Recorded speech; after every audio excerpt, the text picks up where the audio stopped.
मनोनीत लोगों के माध्यम से चुनी हुई सरकार पर शासन चलाना, यही मंशा आपकी दिल्ली में भी है। ये कौन सा शासन आप चलाना, कौन सा लोकतंत्र स्थापित करना चाहते हैं? आप उस फोबिया से ग्रस्त हो गए हैं और आपकी विदाई होने वाली है। बैठिए, बैठिए ना बाबा, बैठिए, विदाई होगा आपका। चलिए बैठिए, भाषण दे रहे हैं। आप बोलिए ना। राजीव रंजन जी, उधर ध्यान मत दीजिए। Address the chair only, address the chair only. केवल आपकी बात रिकॉर्ड में जा रही है। राजीव रंजन जी, उधर ध्यान मत दीजिए। Address the chair only, address the chair only. केवल आपकी बात रिकॉर्ड में जा रही है। ये लोकतंत्र है क्या? इसी को लोकतंत्र कहते हैं। ऐसे ही लोकतंत्र को आप चलाना चाहते हैं। सभापति महोदय, लोकतंत्र चलता है लोक लाज से, और इस सरकार ने सारे लोक लाज को ताखे पर रख दिया और डुबो के इस दिल्ली में शासन करना चाहते हैं। आप बैकडोर से शासन करना चाहते हैं। अभी माननीय गृह मंत्री जी ने बिल को पेश करते हुए कहा कि दिल्ली की सरकार 2015 में ऐसी बन गई कि जो भ्रष्टाचार के मामले में जिसका काम ही नहीं है सेवा करना। अरे सेवा दिल्ली की सरकार जनता की सेवा कर रही है कि नहीं कर रही है, यह फैसला तो करने का अधिकार दिल्ली की जनता को। आप कैसे बैठ के यहां फैसला कर सकते हैं? आपको कौन अधिकार दिया है यहां फैसला करने की? चुनाव तो आप भी लड़ते हैं दिल्ली में, लेकिन आप 3 सीट पर सिमट जाते हैं, 3 सीट पर सिमट जाते हैं और उसके बाद भी कहते हैं कि वाह भाई दिल्ली में जो सरकार है उसको सेवा का काम ही नहीं कर रही है। कौन सा काम आप व्याख्या कर रहे हैं? आपने दिल्ली के एमसीडी को सारे लोगों को मिला के एक एमसीडी किया, क्या हुआ? हसर आपका।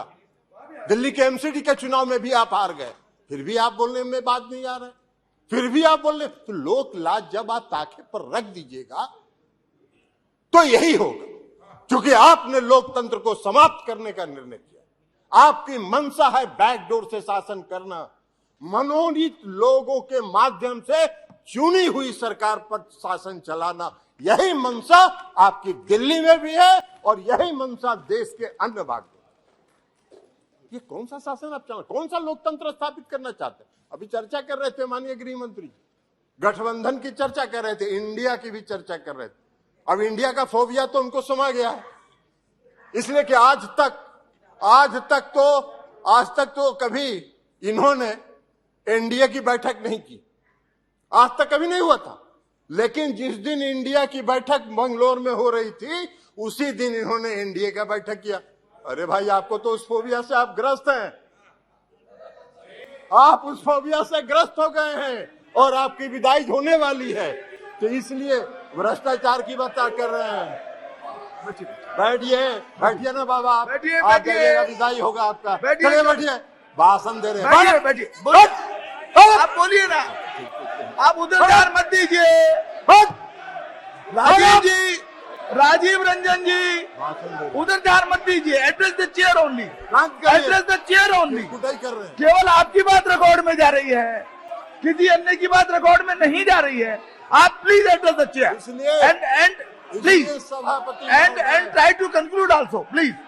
अभी सभापति महोदय माननीय गृह मंत्री जी चर्चा कर रहे थे, पेश करते हुए उन्होंने कहा कि दिल्ली में बहुत भ्रष्टाचार हो गया है, भारी भ्रष्टाचारियों का जमा हो गया है। महाराष्ट्र के बारे में उन्होंने चर्चा नहीं की। 4 दिन पहले प्रधानमंत्री ने कहा 70,000 करोड़ का घोटाला हुआ और सबको वॉशिंग मशीन में डाल के बाहर निकाल लिया। अरे वाह भाई वाह, भ्रष्टाचार की परिभाषा कर रहे हैं और देश देख रहा है।